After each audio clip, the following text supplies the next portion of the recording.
if there's any, you can relate to the leader to address that. Yes, leader. Mr. Speaker, yesterday the tripartite committee met to negotiate with government regarding salary increases. Mr. Speaker, at the end of the negotiations, the workers of this country, led by their leaders, the union leaders, happily and gladly accepted 10% increase.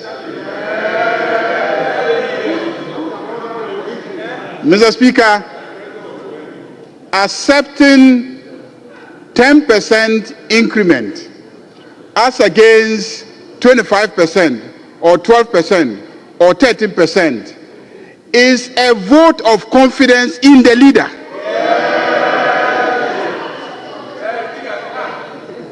Because they are confident that President John Dramani Mahama, when he collects the public money, taxes, he will not be flying aircraft and bathing in the air.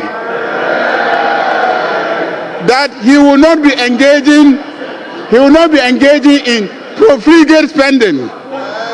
He will not be engaging in wasteful spending. And because they are confident that President John Dramani Mahama is going to make good use of the public money. Leader, you're also going there. I hope you wouldn't throw the lie. Mr. Speaker, he says that once you are standing here, you cannot be heckled. More or less. And so you can stand here and take advantage and say whatever you want. So let me also say whatever I want. And so I am saying that the workers of this country accepted 10% as a vote of confidence in the NDC government. And Mr. Speaker, something wonderful happened. For a very long time, presidents have not been interested in the negotiations. But yesterday, His Excellency, President John Dramani Mahama, went there himself in solidarity with the workers of this country, because he identifies himself with the workers of this country. Mr. Speaker, that is why they accepted the 10%. They are confident that the President John Dramani Mahama will manage inflation better.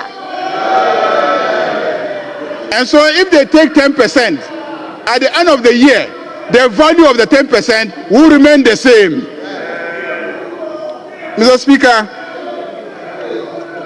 the second issue about recruitments, I think we discussed the matter last week, and I made our position very clear.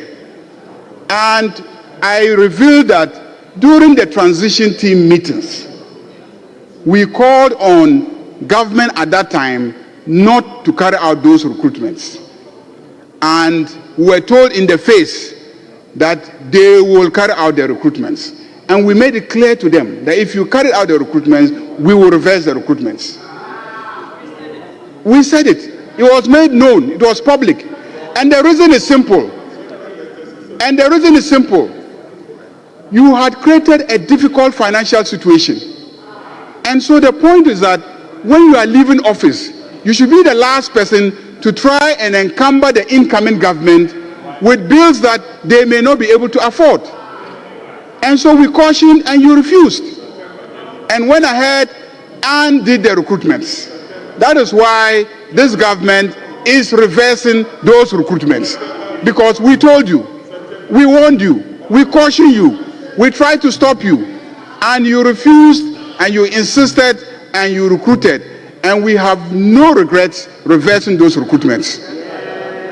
Mr. Speaker, on the issue of SONA, the arrangements, please. The arrangements have been made, and we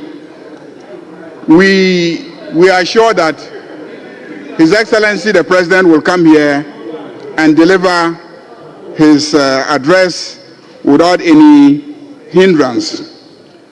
On the question of closure of radio stations, of course, this may be a matter of public importance, and any member can make a statement or ask an urgent question, and the ministers may be brought here to answer questions.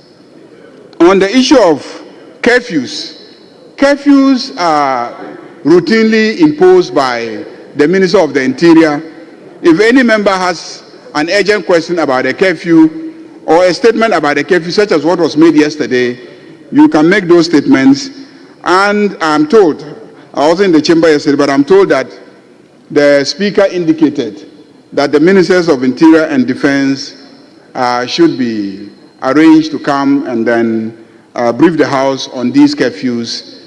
And I believe that that will be done subject to the availability of the ministers. On the issue of the arrangement for the Minister for Energy and Green Transitions to come to this House, I'm told he came, but because he had to leave for cabinet, he couldn't address this House on the matters that we had referred to him. And so we'll reschedule the minister to come back. The Minority Chief Whip raised the issue of a meeting of the Committee of the Whole to further discuss matters relating to welfare of members of Parliament, so we can schedule one during the course of the week. On the issue of Ablekuma North, that has been severally raised, I just want to draw the attention of members to a number of constitutional provisions.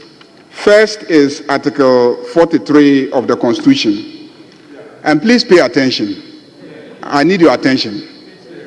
Article 43 says, there shall be an electoral commission. It is electoral commissions that organize elections. If you have a problem, go and see the electoral commission.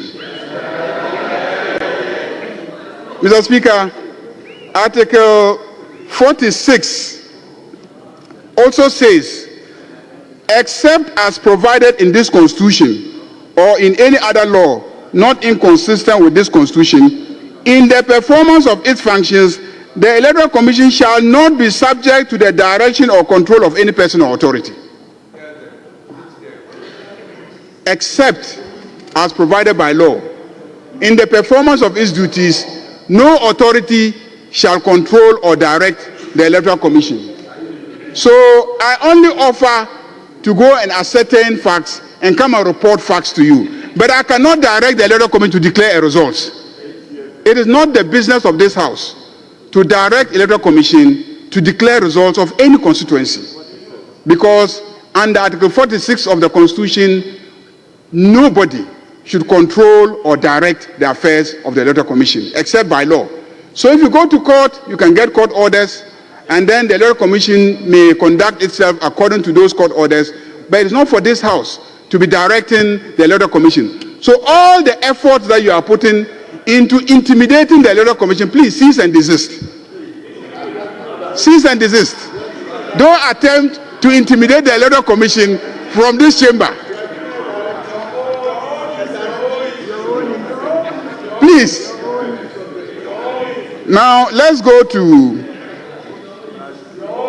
the question of attending cabinet. And let me educate those who don't understand the business of how cabinet is managed. You have cabinet ministers, and then you have ministers who are not cabinet members, but who attend cabinet. And any other person may attend cabinet with the leave of the president. And when you take the minutes of cabinet, you will see that you have list of cabinet ministers, they are 19, and then all other ministers are not observers in attendance. In attendance. Because the business of cabinet is just to advise the president. Cabinet doesn't take decisions. All these claim that cabinet has taken a decision. No, cabinet does not take decisions. Cabinet advises the president, and all decisions are decisions of the president.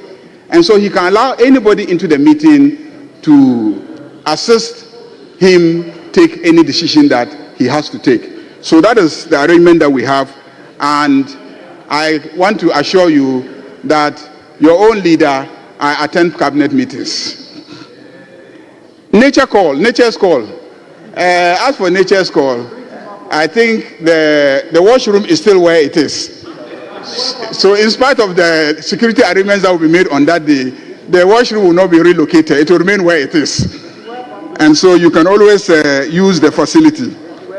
Mr. Speaker, I think I have addressed all the concerns raised, and I therefore urge colleagues to adopt the program for next week for this House. Thank you very much, Mr. Speaker.